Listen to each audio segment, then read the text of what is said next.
Go.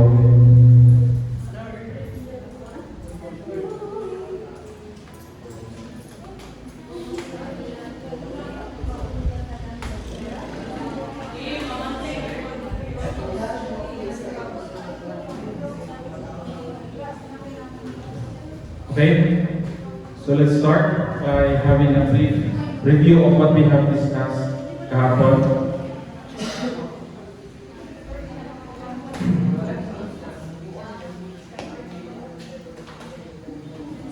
So yesterday the reporters discussed, so I hope you can still remember the trade-off between the ordering cost as well as the holding cost. So basically, kung mag-i-impact tayo or rather mag-stock tayo ng maraming inventory, the tendency is masyado malaki yung gagastusin natin na holding cost or the storage cost.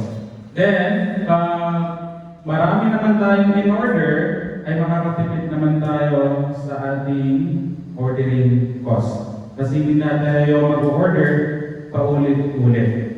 Pag naman binabaan natin yung ating inventory level, ay makakagastos tayo ng malaki sa ordering cost, at the same time, makakatipid tayo sa holding cost. So yun lang naman yung parang main idea sa ating economic order quantity. Balikan lang natin yung mga formulas dito. We have yung ating y asterisk. And by the way, when you study these formulas, do not memorize them kasi obviously baka malito ka. You simply understand, and once you understand kung ano yung tinatanong, you figure out, you analyze kung ano yung formula. For example, ano yung y asterisk ulit? Y star? The number of times we make an order. So kung ilang beses tayo mag-order sa isang taon. So obviously, if halimbawa, meron tayo 100,000 pesos or units rather, na annual demand, denoted by letter D, at ang ating daily demand is basically outcome. Yung ating quantity rather, ang in-order natin every time we place an order is Q equals to 10,000 units. Given this information, we will be making order how many times in a year? That will be 10 times. So basically, ang formula natin is the annual demand in a year divided by the quantity that we order every time we make an order. So tanggalin ko lang muna yung asterisk ha. Pag may nakalagay na asterisk, it means to say na ang ating ginamit na quantity is the economic order quantity. So ngayon, this is our Y, the number of times we make an order. For example, 100,000 units divided by 10,000 units. And as you can see, this numerator and denominator have the same units, so this will be cancelled out. So matitira na lang ay 10. Ano yung sabihin ng 10? 10 orders or 10 times. 10 beses. So basically 10 times ang mag-order in a year para ma-meet mo yung annual demand. Okay. So another question also is yung ating cycle ba? So let me also compute for the cycle. So cycle natin, hindi ko nalalagyan ng star. Cycle is gaano katagal maubos yung ating inventory. So ang ating inventory ay naubos how many days? So kung halimbawa, mayroon tayong 200 working days, isang taon. Ayan. So meron tayong 200 working days sa isang taon. Ayan, hindi na boses ko. Kasi hindi ako nakatulog ng maaga. So meron tayong 200 days na working days sa isang taon. at mag-order tayo ng 10 beses sa isang taon, then obviously, how many days is our cycle days? 20, di ba? I'm assuming 200 days, so this will be 10 times. So basically, this will give us 20 days per time o per order. So, hindi natin, per 20 days per cycle. So basically, pag nag-order tayo ng inventory, halimbawa, 10,000 units, tatagal yan in how many days? Tatagal siya within 10 days. That's the cycle. So from the time na lumaki yung inventory, up to the time na maubos lahat yung ating inventory, that will be our cycle days.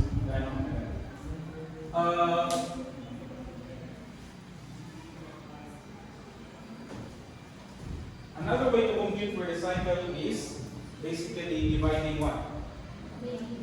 We divide the quantity ba? We divide the quantity.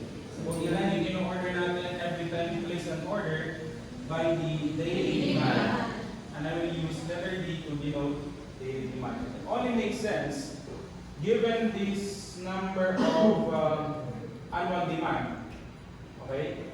And given that the number of working days in a year is 200, may I ask you, what is our daily demand?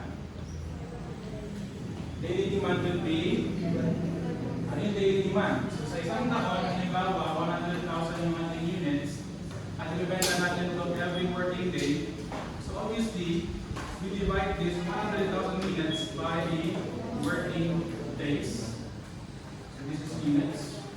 So our daily demand is equal to 500 units per day. So this is our average demand or daily demand. So if we have an order quantity, let's say for example, ang order quantity natin that we want, yung quantity natin obviously we have the option. Tayo yung mag-decide niya. It could be the economic order quantity. It could be any number of units, pwede isa, pwede 100. It depends on us. Pero ang pinakamaganda that will minimize the total cost will be EOQ. So for example, in this, let's say for example, we order, let's say, instead of 10,000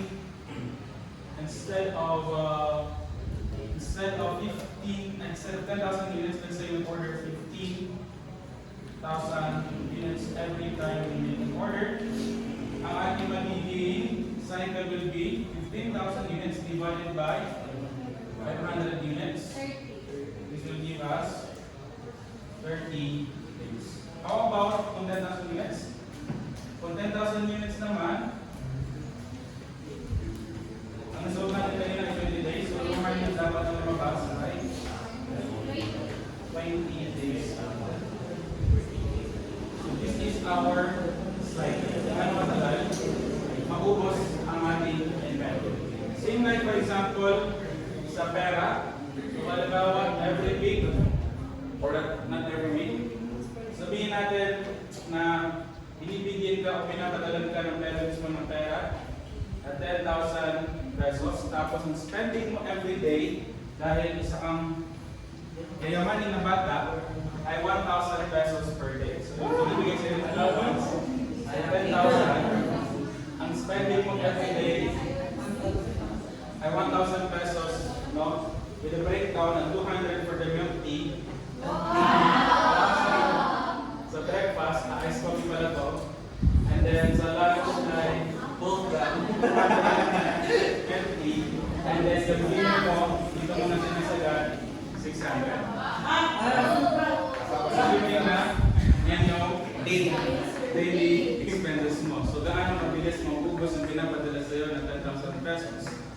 Obviously, maubos siya how many days? 1 day. So paano lang yung ating cycle? So ibig sabihin ko, every time na we make an order, ay nag-order tayo halimbawa ng 15,000 units at ang nagagamit natin ng inventory every day ay 500, then obviously ang ating magiging cycle days will be 30 days. Ano pa yung mga tinatanong normally?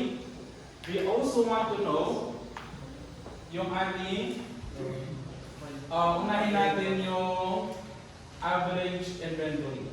Let's say, ano yung denote ng ating average inventory? So let's be like average inventory. So basically, average inventory is ano yung level of inventory that we maintain on average. Kasi nga, our level of inventory is basically rising up and it is depleting and then it is replenished and then depleting again. So just like what the reporters did show kahapon na ang ating inventory ay pataas, pababa, no? Spaghetti.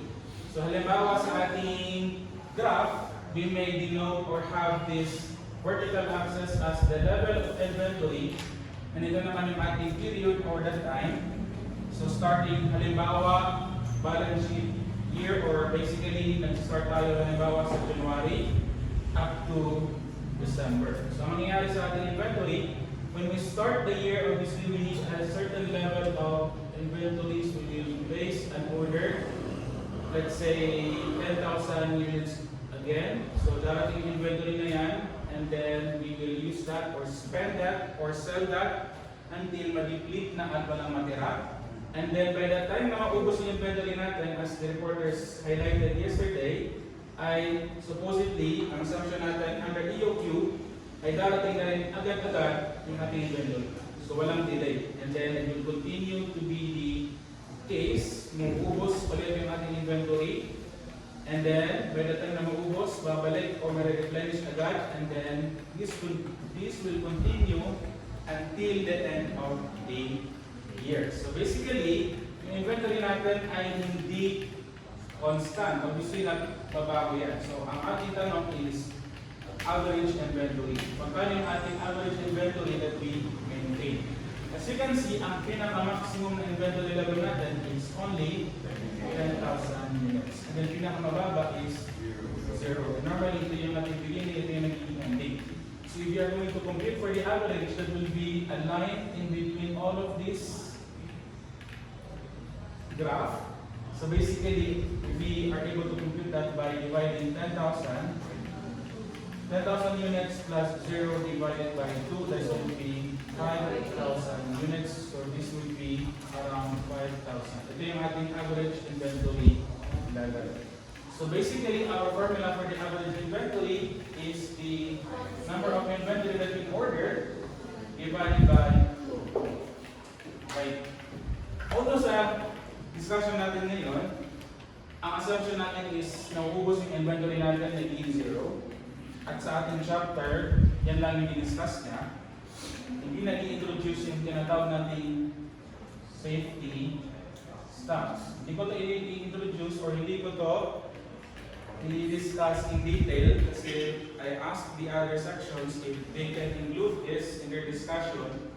Kung dito Ma'am Jasra, wala na daw time kasi yung reporters, mag-report sila by Friday. And by the way, I'm not sure if mentioned ko na ba sa inyo that our exam will be departmental. So, ibig sabihin, yung exams nyo ay sabay-sabay at pare-parehas. When? 30. July 30. Tentative schedule. So, actually, matagal pa yun. 30. 1-3. Bakit? 1-3. July 30. So, matagal yun actually. Parang bigay pa tayo ng allowance. Meron. Tayo daw naman. Kung magsaschedule na ang March, I don't care. So basically, July 13 na tayo. Hopefully. So we will need room. And we will also need more CCTVs. Chapter 1 to 5, di ba? Ang padal pa. So most likely, this week, chapter 4 lang tayo matapos. And then, by next week, Monday at saka Tuesday, that will be Group 5. At yun ko lang naalala na Group 5 has a very short chapter. Yeah! Parang sino ba kagaya na dito?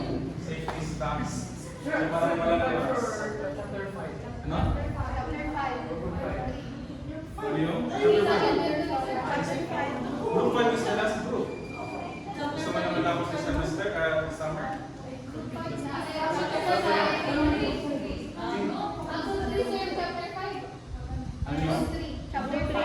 ba group 3 yung chapter 5? Yes. Yung group 5 yung pinaka-last, yung CKM, yung pinaka-5 method.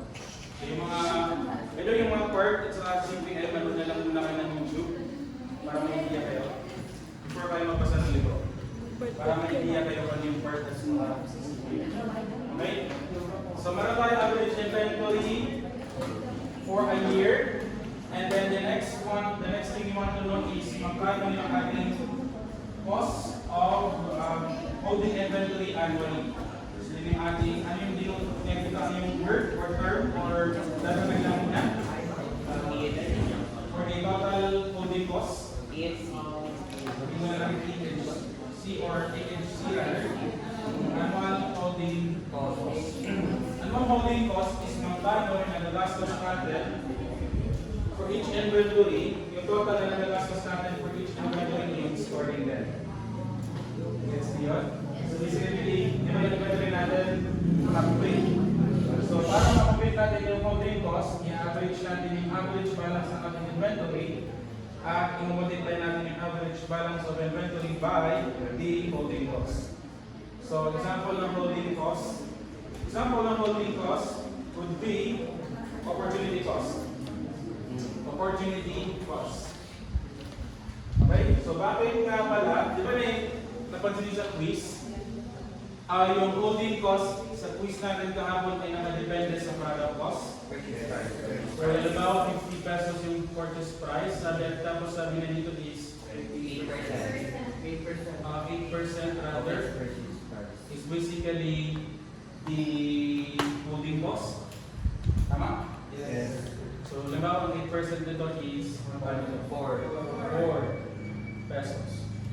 So, basically, the idea, one of the examples of holding cost is yung pera mo na 50 pesos for each inventory ay hindi mo magamit dahil binambili mo na inventory and as a result, meron kang opportunity cost na nasasayang o hindi mo na nakuha kung na-invest mo sana yung pera mo in the bank. So example of this could be, you may think of this 8% as example of which is yung ating interest rate. So that can be an example of holding cost. So yung pag-hold mo na inventory, mayroon yan cost. Yung pera mo ay nakatay or nakatali sa inventory. Kaya hindi mo na-invest sa kampo. So basically, that is an example of holding cost. At as you can see, per unit siya. So multiply ko lang yung average inventory, which is Q divided by 2 by the holding cost per unit. So per unit din siya. So per unit. Okay? The next will be, ano yung next na tanong? Ordering cost. And for us to compute the ordering cost, we will need what? How many times we make an order in a year? So for example, ang annual ordering cost natin is again equal to the demand over Q. How many times we make an order multiplied by ordering cost. The same example sa binigay ko. So halimbawa, every time na pinapadala ka ng pera ng parents mo, ay gumagastos sila ng how much sa Palawan, kung nanasa. Halimbawa sa natin, 200 na naman. Assuming na fix to every time na pinapadala ka ng pera. Although sa Palawan hindi yan fix. Kasi mas malaki yung ipapadala mo, mas malaki rin yung charge. Pero siguro kung fund transfer na lang, fund transfer para mas maganda. So normally fund transfer fix yan, 15 pesos. Kung ibang bank, kung that bank at sa ibang bank, ang charge would be 15 pesos. Tuloy din sa GCash. So kahit gano'ng kalaki, or may limit, pero kahit gano'ng kalaki, same lang, 15 pesos. So kung magpapadala tayo ng 10 pesos for let's say 10 times, so how much is our total cost for padalain pera? So 15 times 10 times, or 15 pesos times 10, ang total na magiging fund transfer fee natin will be 150. So in the same case, how many times you make an order multiplied by the cost of making an order. So this time naman, hindi to cost of order per unit, but this is a cost of ordering per order. So per order siya. So ano pa? Yun lang. PIC is simply yung sinagot ng isa sa inyo na handang dalawa. PIC is the total of the two plus EOC. And then based on our discussion kahapon, if you use EOQ, then these two should also be equal. Dapat sila maging equal. That will minimize the total ordering cost.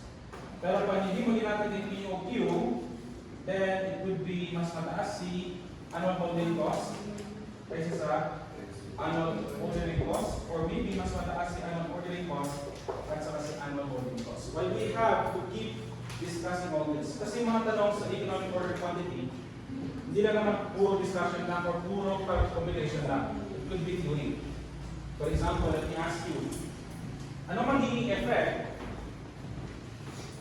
nito? Halimbawa, tumaas yung ordering cost. Halimbawa, tumaas, let me ask you this. Halimbawa, tumaas yung ordering cost per unit. Per order. Tumaas yung ordering cost per order. Ano magiging effect nito sa economic order quantity at sa paano magiging effect nito sa total holding cost? About EOQ, unahin natin yung EOQ. Taas. Sure kayo? Based on the formula na 2DO H, and obviously kung tumaas to, then what do we expect? Obviously, tataas the economic order quantity. But how about anong holding cost? Meron bang effect or wala? May effect ba o wala? Anong formula ni anong holding cost? Meron. So meron siyang effect. So pag tumaas si Q, which is, sabi natin, tataas. And obviously, tataas rin si annual holding. So both of these will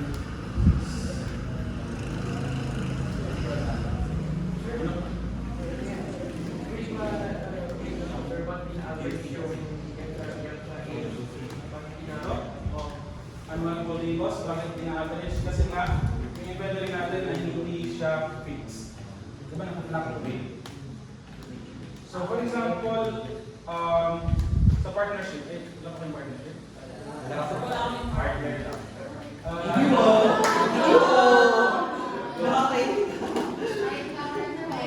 Partner pa yan? Ano ay ganito na lang. So, kung baga sa bangko, ay nag-invest ka sa bangko at may pinapadala kang pera. Tapos, normally yung pera mo is, ginagastos mo, mag-invest ka ng pera 100,000. Tapos, gagastosin mo din naman, tapos mag-deposit ka ulit. So, yung pera mo ay fluctuate. So, magkano yung ibibigay sa'yo ng bangko na basically interest, income. So, pwede lang magiging interest income is not necessarily based on 100. So, parang, swerte mo naman, yung 100,000 mo, ginagamit mo minsan, tapos minsan, pinabalik mo lang din naman. So, ang gagawin mo ba, most likely is the average ka lang yan. Ano yung average ng pera mo sa bangko in a year? Tapos hindi mo multiply na by, halimbawa, 8% interest rate. Hindi nakabase sa 100. So, the same case then, hindi natin pwede sabihin na ang holding cost is based sa 10,000. Kasi yung 10,000 hindi naman yan fixed. So, nauubos yan, tapos pinabalitan, nauubos, pinabalitan. So, most likely, pinakamaganda gawin is average ka lang yung level of inventory. And you will get the average level of inventory by dividing the quantity. Tulad ng pagkakadiscuss natin, you divide that by 2. Now, it will be a different story. Tulad ng sinabi kung mayroong safety stock. So, ipakita ko lang. It will be a different story kung mayroong safety stock. Ano yung safety stock? Darating tayo sa discussion sa reorder point. Sa reorder point, nami-mention yung lead time. Lead time, particularly that is normal lead time.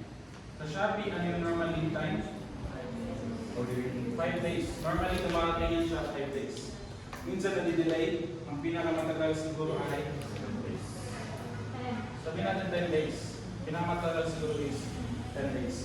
So possible na hindi dumating yung order mo within 5 days. Yan ang mangyayari pag hindi dumating yung order mo within 5 days. Makakaroon ka ng stock out.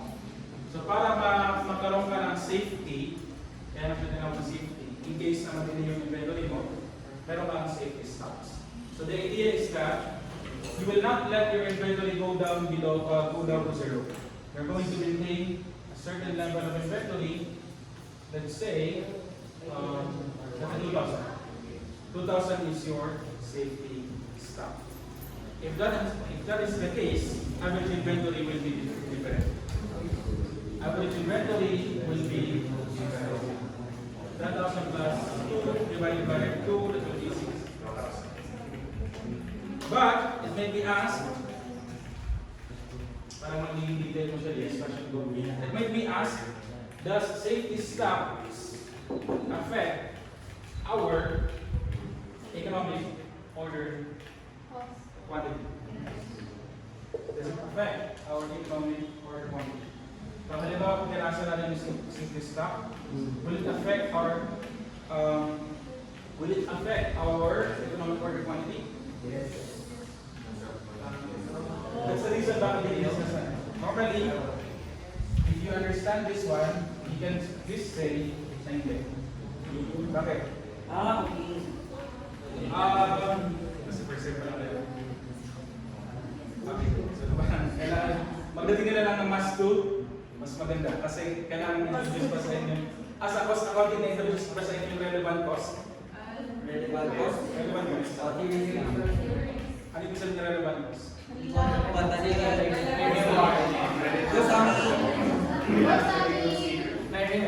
Kailangan siya i-consider kasi kung halimbawa may dalawang pagpipilian, halimbawa si Sulaiman at saka si Minuda, halimbawa ang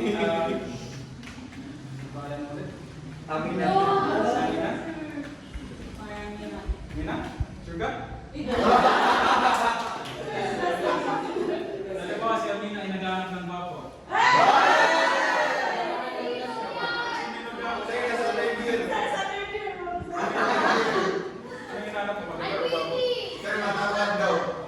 Halimbawa sa Minuda at sa Sulaiman ay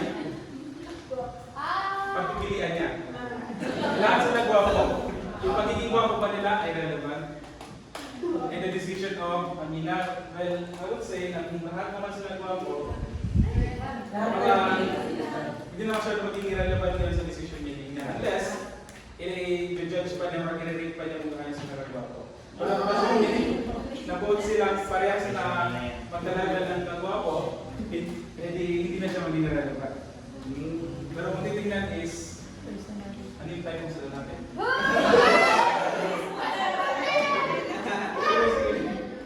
Irrelevant sa mass.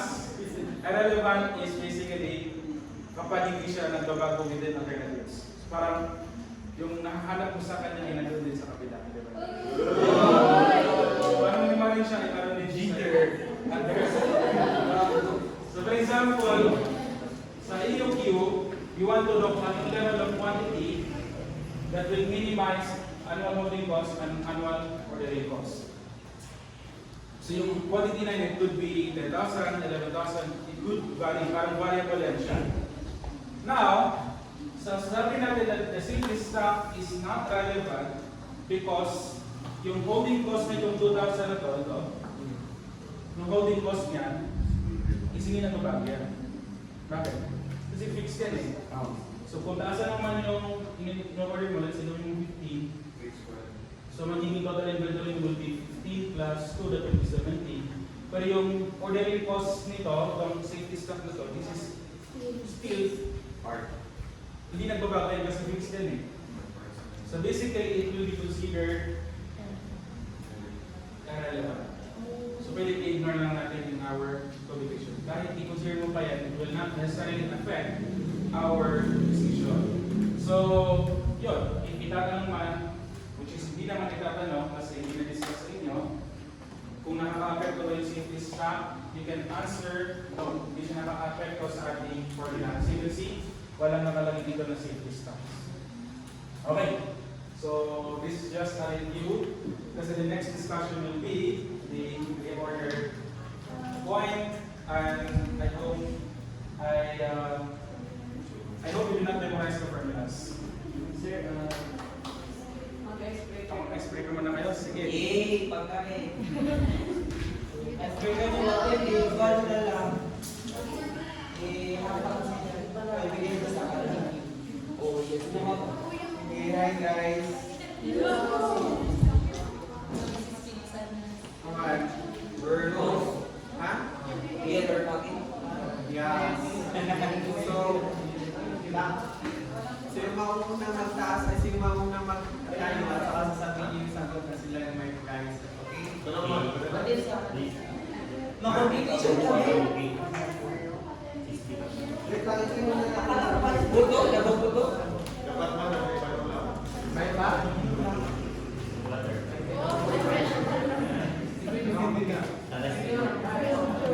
Okay guys, review na rin ito from yesterday.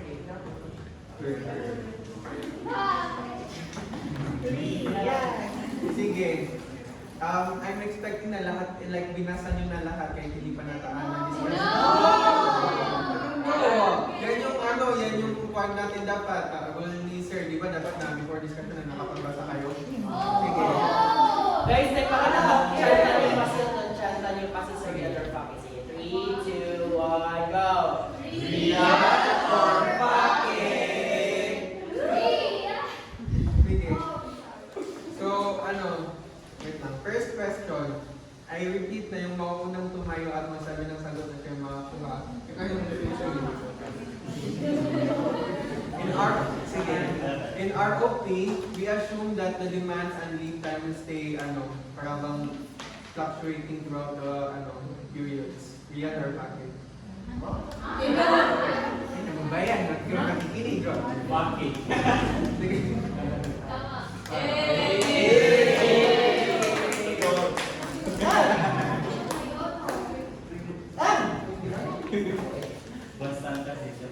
Sige. The EOQ model assumes that replenishment could arrive when inventory level is down to zero. When it arrives before inventory level is completed, then shortage occurs. Real or fake? Sige, 3, 2, 1, Go. mali.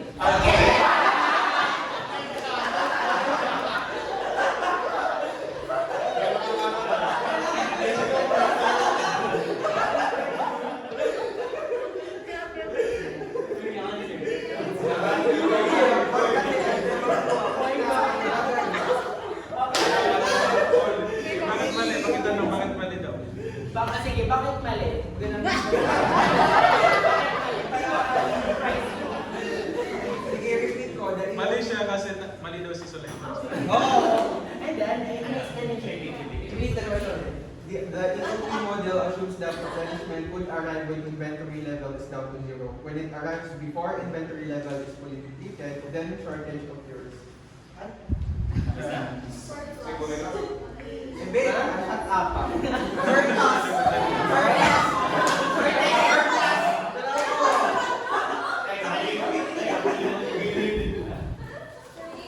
Ganyan, yung mga Natin na lang sila. Ay, sige. 5 questions na lang yung natira. Oh. Sige. Oh, no. So, in the ABC analysis, right. ABC analysis, we group the materials into 3 groups. So, first is yung A, is ito yung nagko-contain ng para bang pinaka-important na items, and it also contains the bulk or parang ito yung may pinakamalaking units sa inventory. Real or fake? Fake.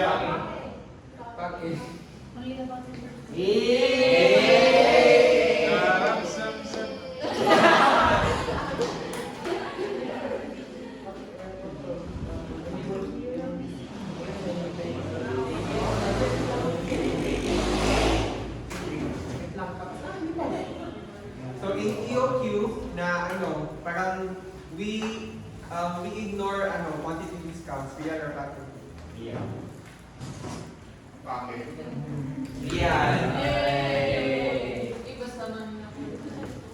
Ito naman ang send na to, hindi na sila nakikinig. Kaya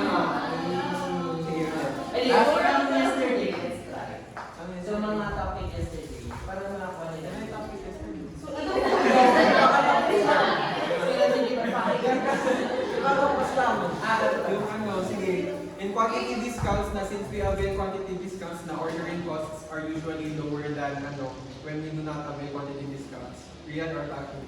Yeah.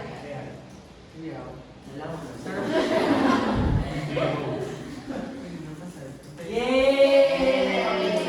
Thank you for this. Sa number yung makita. Ito sir, 1, 2, 3, 4, 5. Memorize ko pa? Sige, let's start. 1.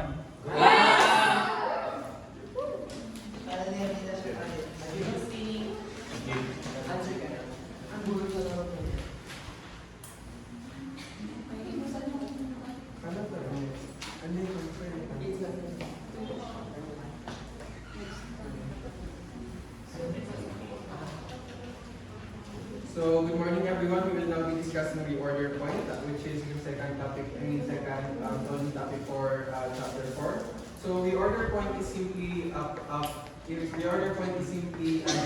function of demand and lead time. This means na parang for example na in what time kung asan yung inventory level na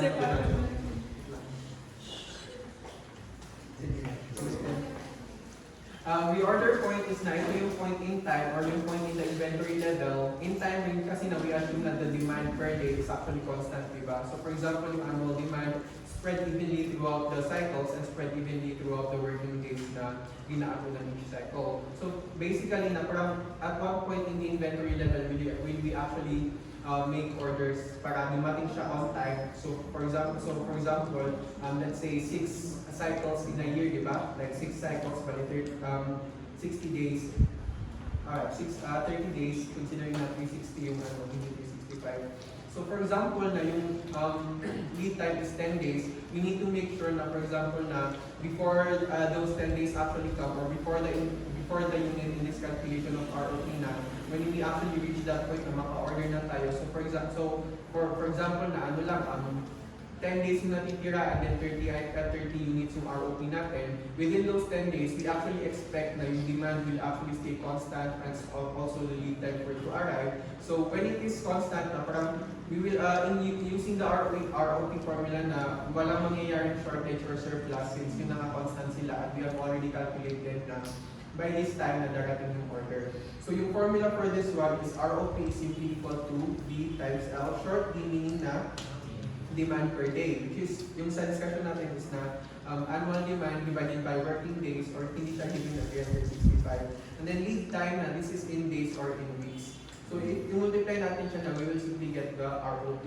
So yung ROP is na in units siya meaning na when we get this when the inventory level reaches this amount of units, kailangan na natin mag-order. Pero at the same time, na we actually expect na equal yung units na yun na ma-doon within those 10 days. So for example, sinabi ko kanina na 30 units within 10 days, we expect na each day na 3 units. So basically, kahit sa pinaka-last day, na may 3 units pa rin na natira para doon siya ibenta. Kasi na if like, for example, na yung demand na mag-fluctuate siya na yung sa demand sa second to the last day is naging 6, bali na ubos siya. So for the last day na wala tayong maa-approve na mabibenta na units. So para bang we incur the opportunity cost of using the sales na pwede natin nabenta doon.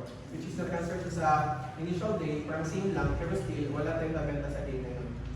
So, ROP parang nag-differentiate when lead time is actually longer than the cycle, or when lead time is shorter than the cycle, or in some cases na it's significantly longer than the cycle. So first is, let's try to see if it's shorter than the cycle. This means na for one period, na the next incoming period, na if mag-order tayo sa period na yon, na darating siya sa next period.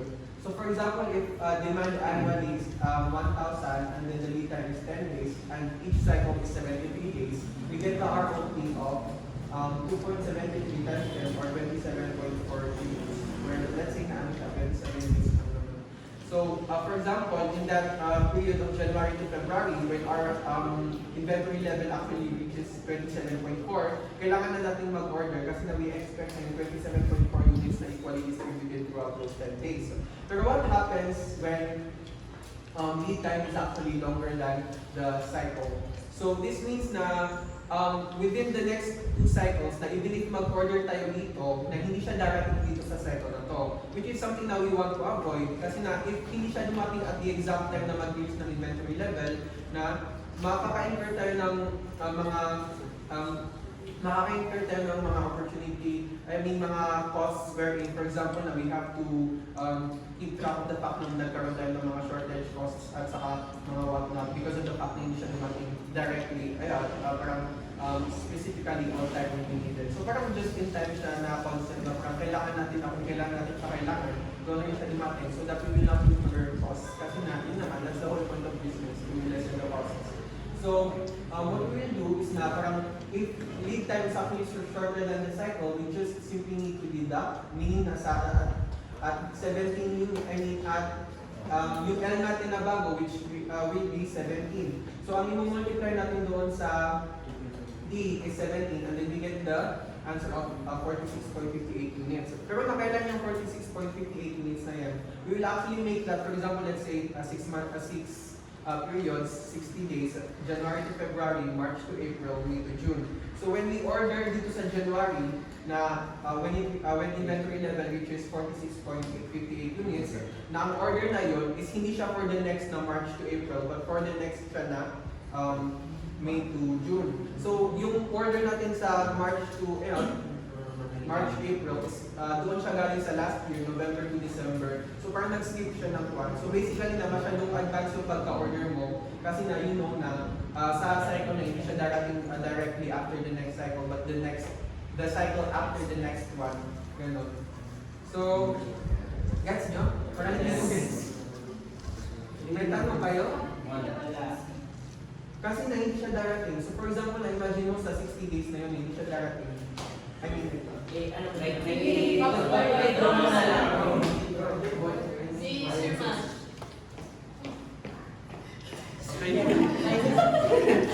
Sir Man.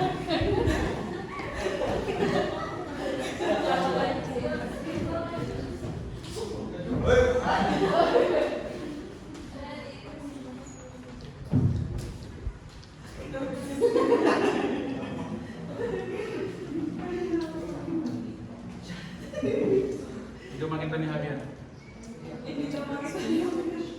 ha? Kailan? Ayun yung reason. Third pag. Ayun. Sige.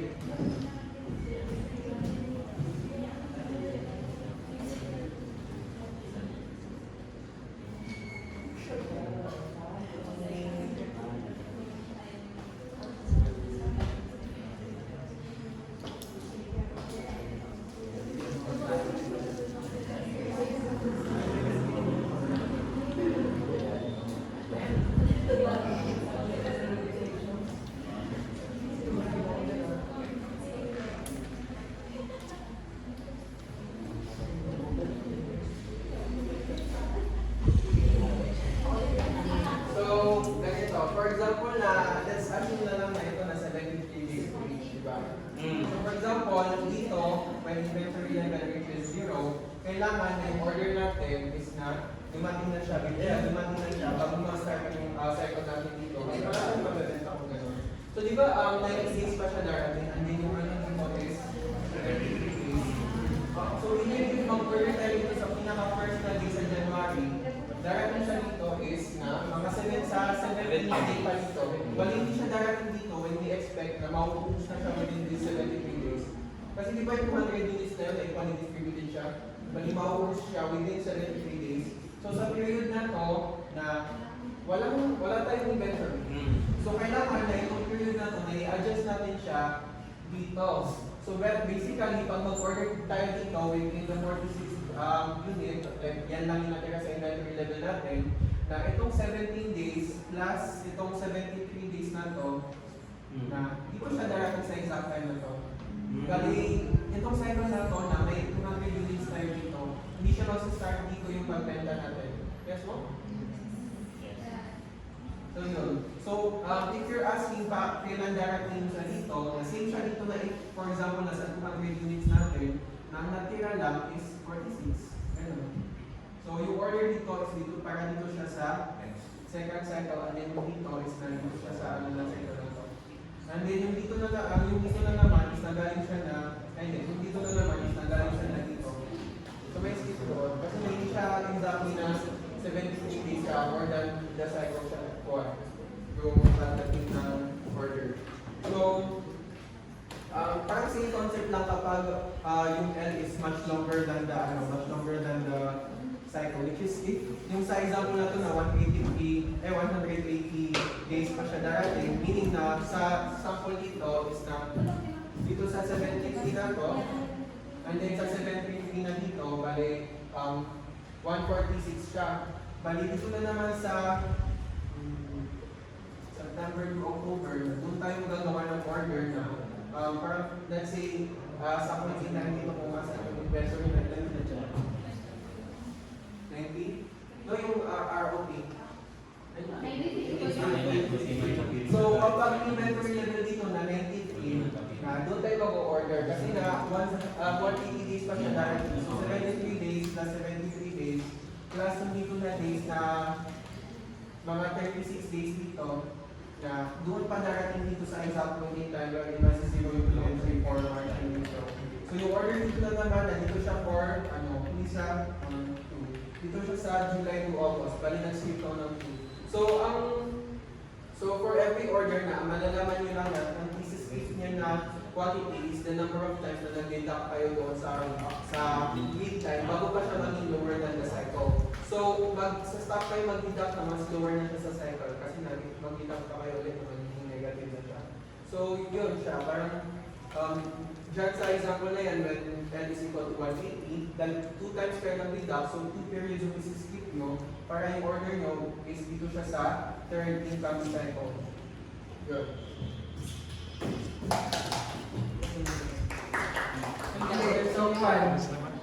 May exercise kami for ROP. Yung first na makasagot, tumayo at sabihin ng sagot, nabibigyan namin ng 5 ganun. May Rocky? Yung iba na dun. Yung iba nandun sa isa. Tanong, may O, sabi mismo ng reporter, yung madam. Okay na. 5 tao. Anong hanapin? ROP? Okay, ROP. Alam mo, dito sa topic. Sige. Kasi na ano, Dalawa. secret. I-apply niyo yung ano natin sa iwan ko kasi connected siya. Yeah.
Yung cycle is nag-round up, no?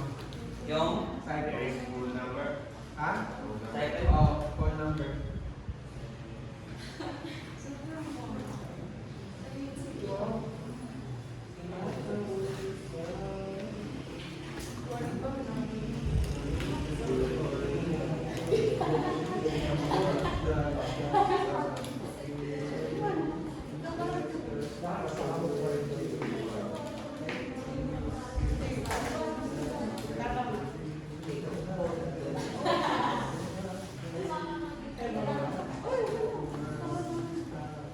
Pati yung ROP.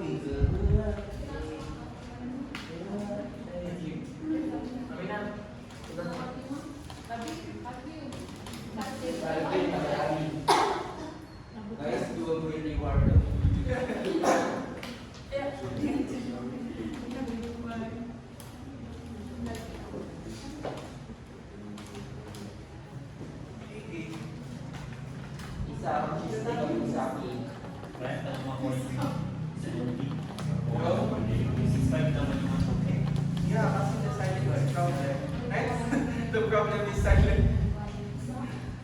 ROP? ROP. ROP is well known. Wala. What if yan yung ibigay ni Sir na problem sa exam? Hindi nyo na alam. Ba't gagawin? Nearest whole number? Oh! Eh? Kana. Schema ako yung get to laki. Sabi na sa lecture. Make sure makita ka. Yung kuhan, cycle. Yung ROP. No, like, may decimal.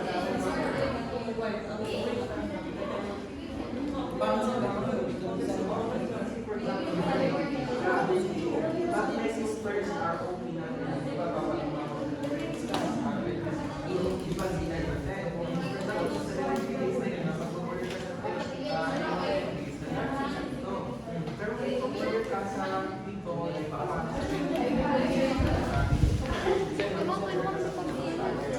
Eh, kataya! Yan yung sinisimbol na. Ryan! Ryan! Answer. Ano yan, sir?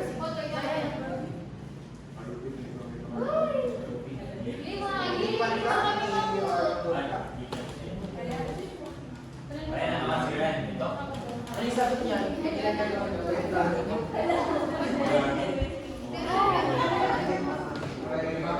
A, tama yan. Ano yung sagot? A. Tama siya. Inaklima mo. Maluling sige, ito na may naunang nasasagot. Ano yung sagot?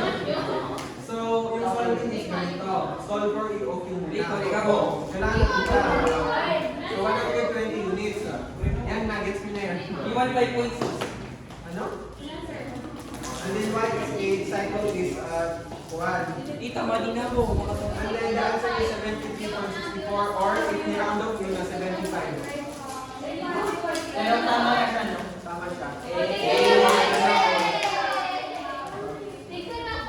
Yan yung clarify ako na dual ko.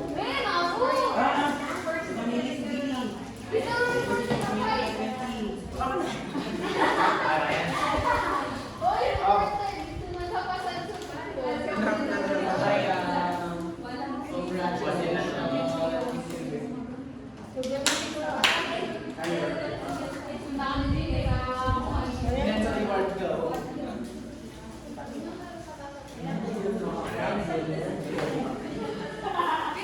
So, let's...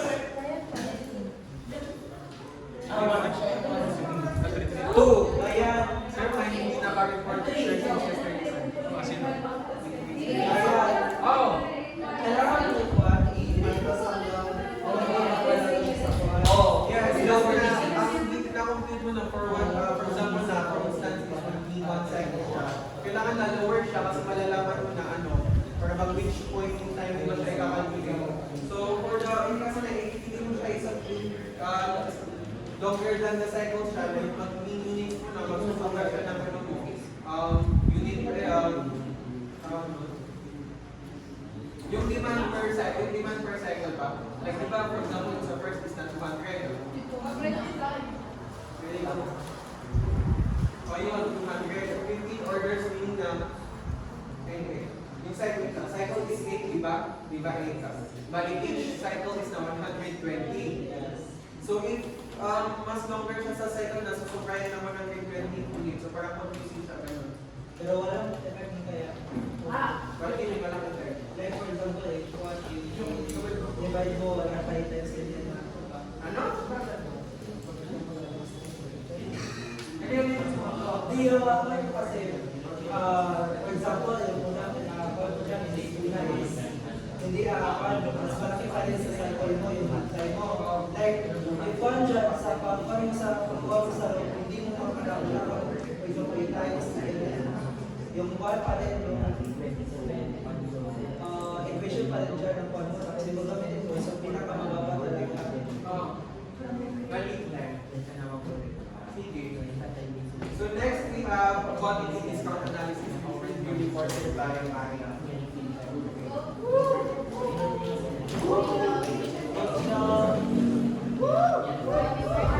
Happy birthday! Happy birthday! Time difference between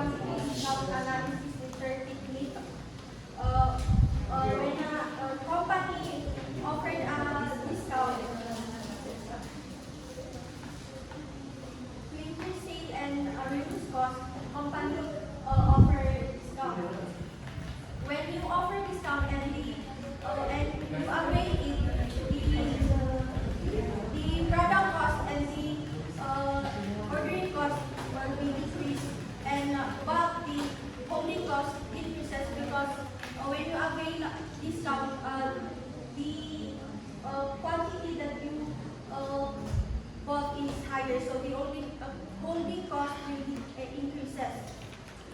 Quantity discount analysis helps the material manager to decide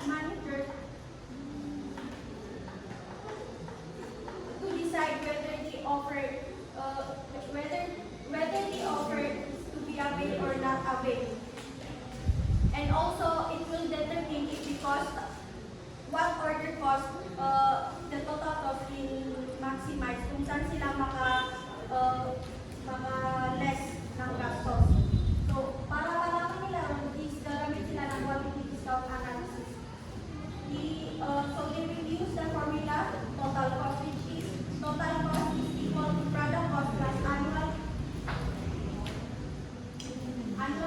ordering cost plus annual holding cost, or total cost is equal to annual demand times price plus annual demand is divided by ordered quantity times ordering cost plus ordered quantity divided by 2 times holding cost. Sa pag-compute ng quantity discount analysis is my 4 step. So first step is first, para mas maintindihan natin is solve natin yung problem. The first step is gagamitin natin yung EOQ para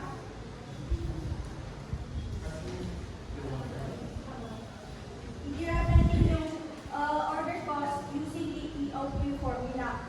In each price, so isa-isahin natin yan. So first is the 5 pesos. Di ba yung formula ng optimal order quantity is optimal order quantity is equal to square root of 2 times annual demand times ordering cost divided by holding cost. So i-substitute nyo lang yun. So first is yung 5 pesos. 2 times 4,000, which is the annual demand, times yung 80, which is the ordering cost.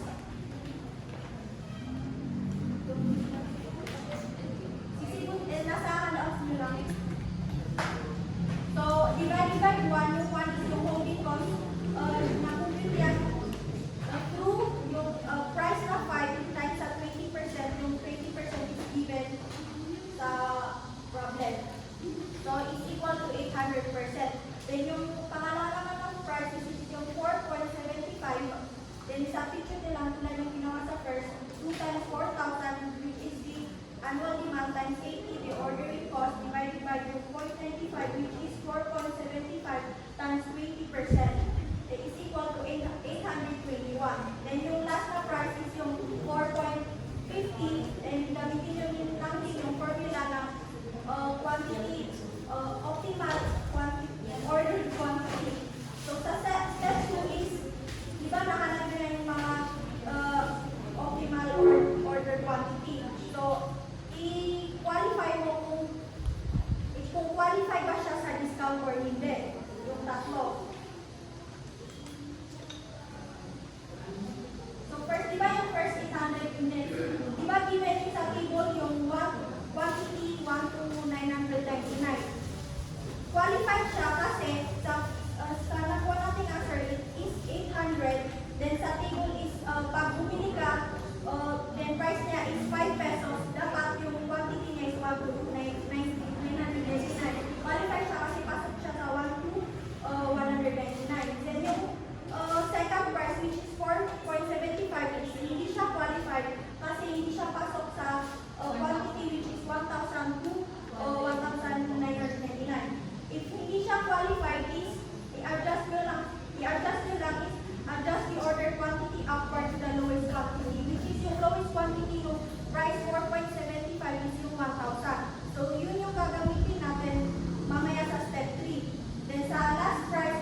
divided by Q times O plus Q divided by Q times holding cost.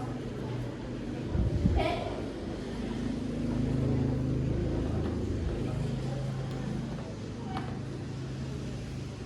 so sa first, yung price, 5, yung formula na total cost first is, iba yung product cost, which is, paano makuha is yung demand times cost, like price.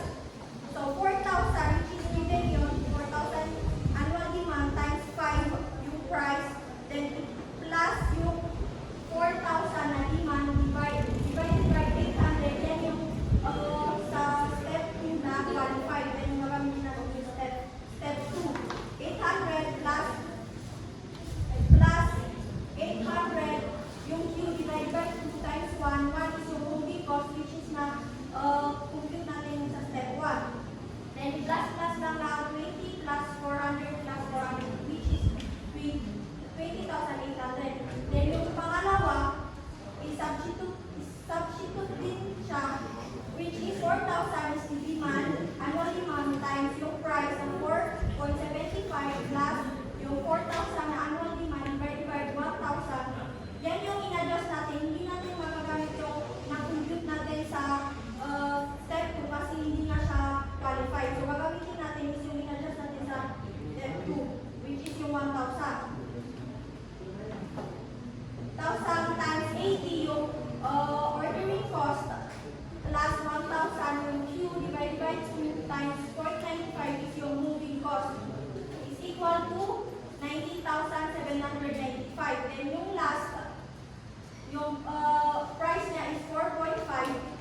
I-substitute din lang tulad ng sa price 1 and 2, 4,000 times 4.5 plus 4,000 times 2,000 times 80 plus 2,000 divided by 2 times 0.9 is the holding cost, which is 19,060. So sa last part is, pipili tayo dyan kung saan tayo makakales kung i-avail natin yung discount. Since yung pinaka lowest dyan is yung last, which is yung 4.75, so yun yung i-avail natin kasi doon tayo makakales.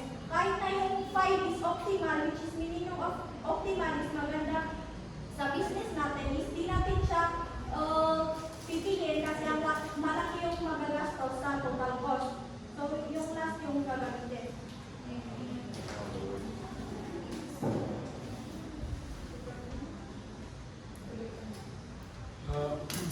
Sagot mo na kayo ng problem.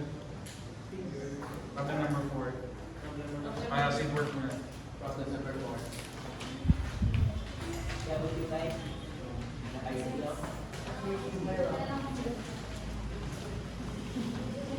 There is a whiteboard tapos sila na yung sasagot tapos if they have any question, you may assist them.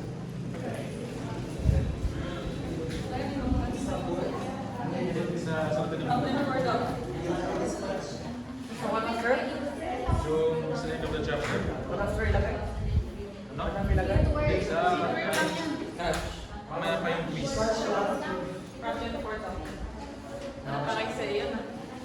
Eh, siya ka na ka.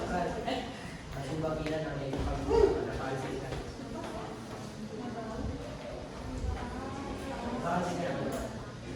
Problem 4, si Miss Joera. Mga headline ni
Yung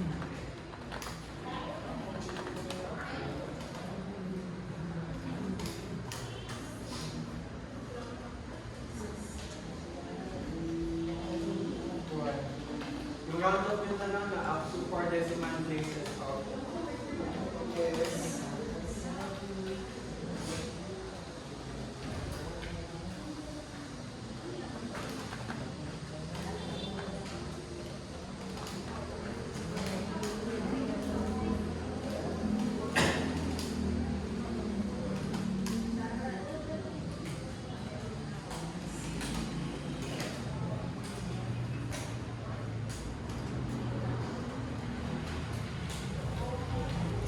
Ilang decimal places? 4.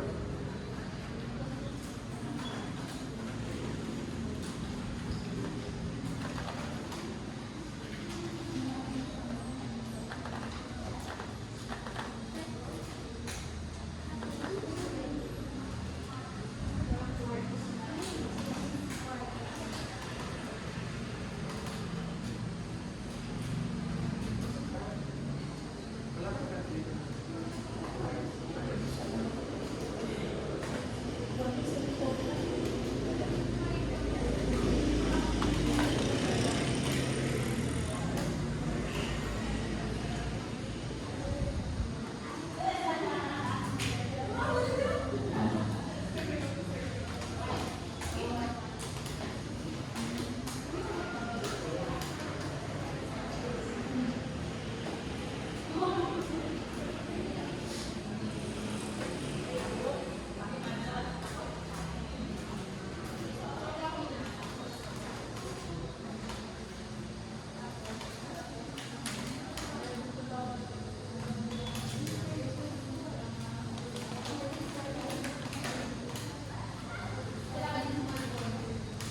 calculator.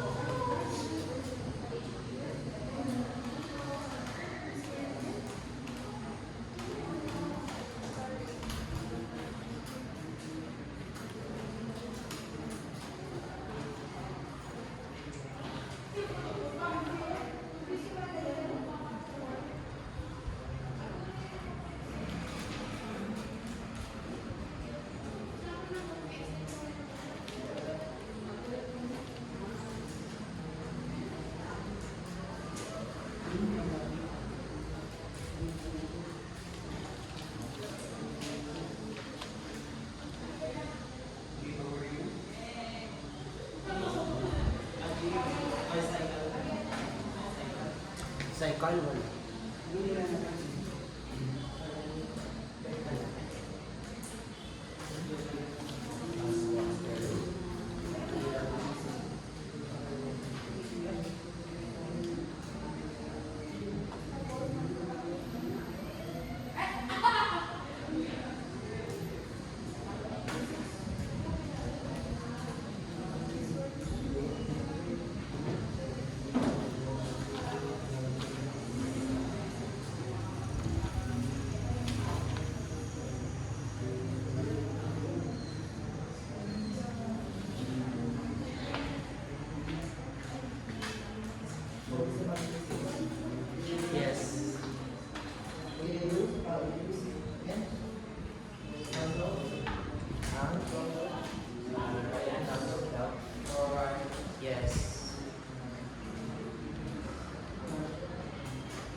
medyo highlight na po ay tunay-tuan na discount at saka yung cargo fee.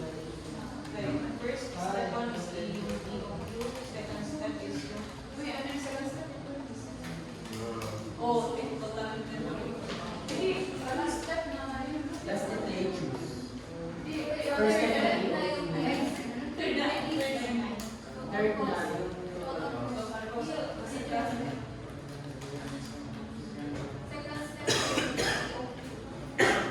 Ay, tapos na ata. Hindi nga na ako proceed and end the chapter.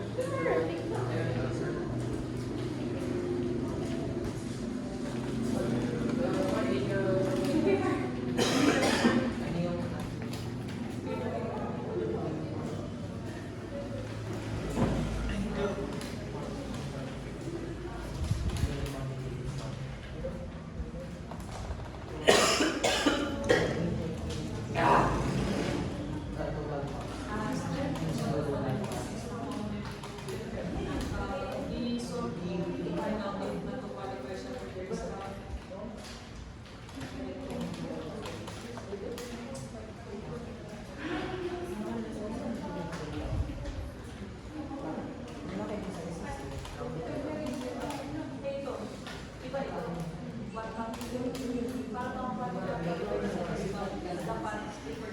Ay, mali.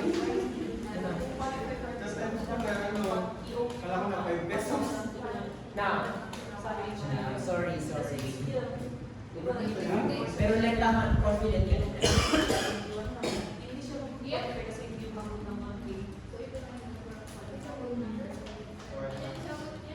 Sir, kasi mga her. Isa?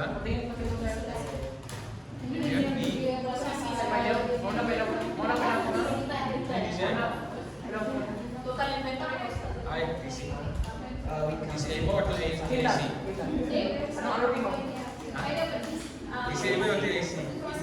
Total cost of inventory. Sinong ating nga Total inventory cost ng akin. Ano? Phone number? Pwede iwan lang lang. Ayun ang mahal ako, hindi naman yung quiz. Yan, quiz for lang yan. 92? Ayun. Then, correct. I-place mo yung order mo sa andaman ng 2,000 units na lang.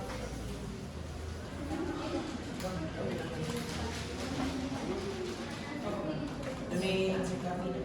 Wait a minute. Ay, Ryan! Ryan, napasansan niya.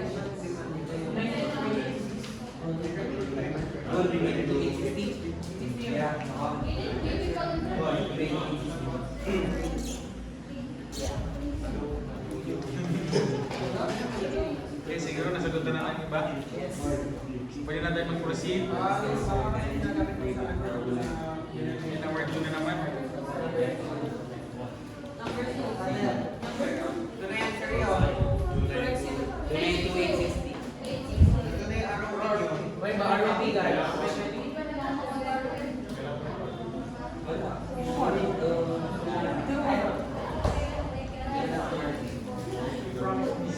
Okay, we proceed already to the last part. So moving on to the ABC analysis. So actually, hindi naman natin kailangan i-apply yung EOQ technique sa lahat ng items na meron tayo. Since magiging impractical siya sa part natin. So yung ABC analysis will serve as a guide para sa mga managers to determine kung alin sa mga inventory yung need nilang gamitan ng EOQ model at saka alin din doon yung mga kailangan natin i-monitor closely at saka para i-group sila to 3 groups, which is Group A, Group B, and Group C.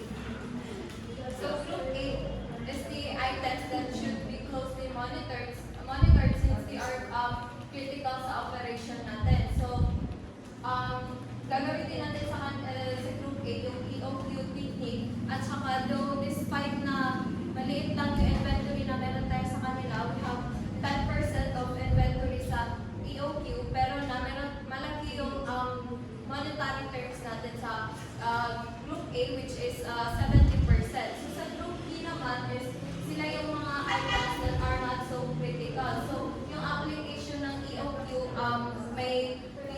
sa mga sub-selected items. So example ng selected items na yun na yung mga items na may malaking longer lead time, which sa example na is mga manufactured items or mga custom-made items. So sa group C naman are not the items that are not critical in the operation of the business. So yun yung mga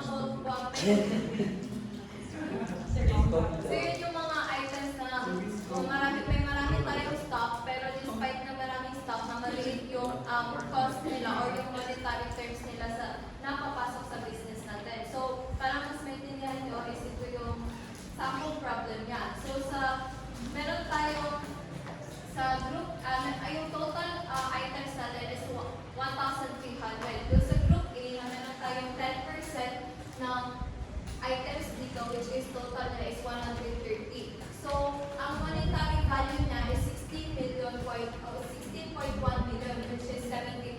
So, despite having a low total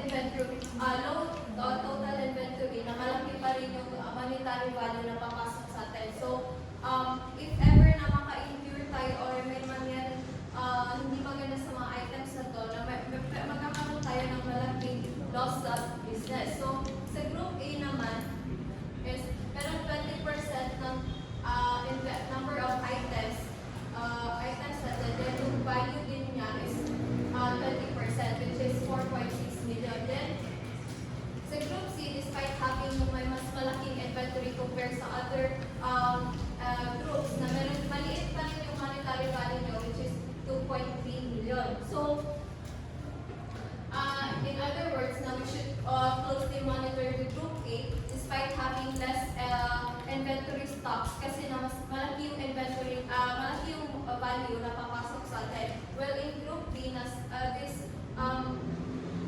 some items dito sa 260 should be closely monitored kasi na yung lead time nila na pwedeng mahaba yung lead time nila. So, yung mga items na may mahabang lead time, longer lead time na need natin i-monitor.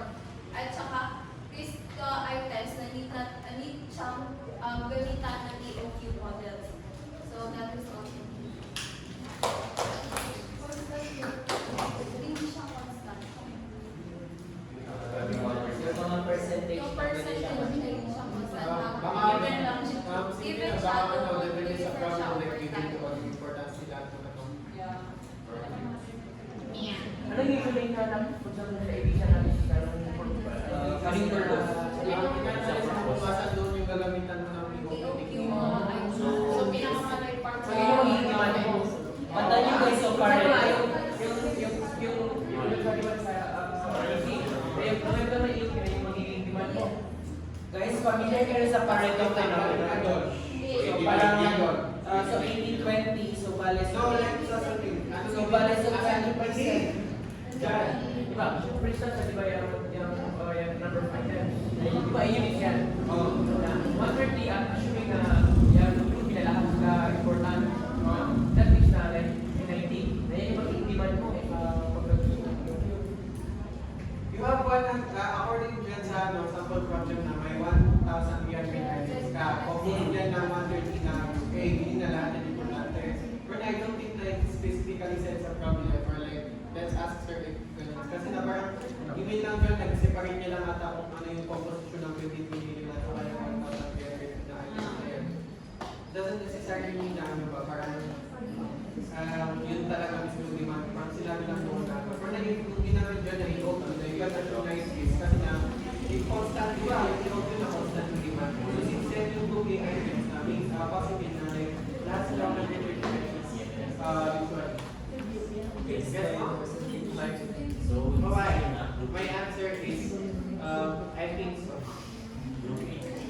Sa Group A, yung pinaka-mapirite monitor since kahit 10% lang yung items niya, Laging malaki yung value Kaya niya. pinakamalapit ko dyan ay O hindi siya fixed. Depende sa Wala naman sa yun yung demand. Depende sa iyo yung na constant. O yun. So if like yan yung number of items mo sa 2K items, then sila ang sell ko na may already lang. Ha? Why? Kumbaga na pinaka-basic goal ABC analysis i-monitor closely since hindi pinakamalaking Parang hindi mo rin ata pwedeng i-hit per dyan mismo na, like yan na mismo yung demand. Parang ibang event dapat yun. Kasi na, walang sinabi sa ano, module na gano'n. Ayun, wag mong i-connect-connect masyado. Okay, any questions? Questions, guys? Kasi mag-quiz kayo. Ha? Okay. Diba sabi ni Sir? Wala. You get 1 half?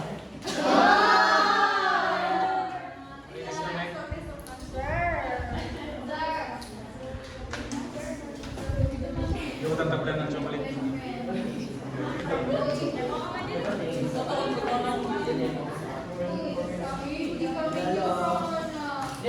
mag-question kayo habang nag-prepare.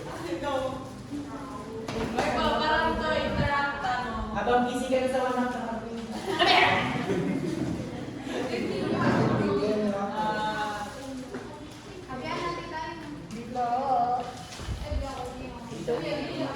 Yun yung birthday, Sir Nudge. Nangyari dyan. Totoo, January 2. Pizza lang kami. Ano sa live? hirap na sleep. Guys, pag hindi pumasok sa qualifications yung yung discount sa yung EOQ dun sa discount na dun ni Gideon. Yung course na Sige to, ayan ang tracking. Sige to, ayan ang tracking. Okay, ready na guys? May one half ka na. Quiz tayo. Mental sa ulo ng Anti-department chairperson, full name. Department chairperson, full name.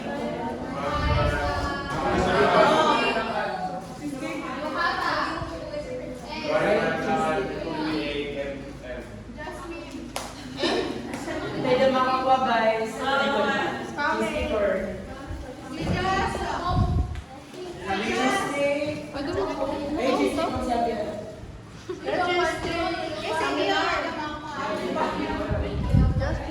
Sa mga cheesecake. Tabi na makakuha. Chocolate cake.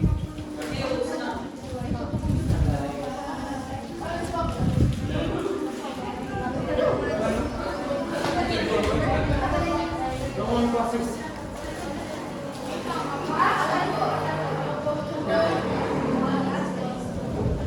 Guys, halip daw ni Kaya sino department chairperson. Detalya.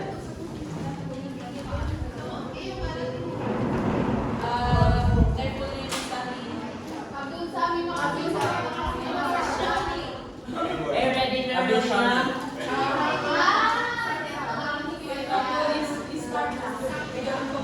Ready na.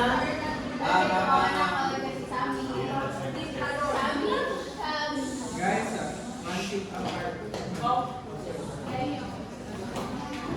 Facilitate.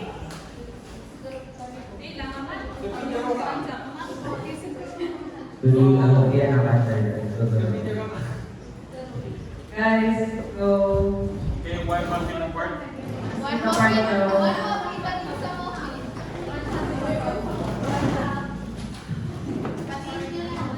One piece apart po. Sabi ni ganito. Okay, one piece apart po. Boys at the back. Ay, wow. Boys at the Boys at third row, one seat apart. Okay, we'll already present the questions. Dito ka na lang mag-transfer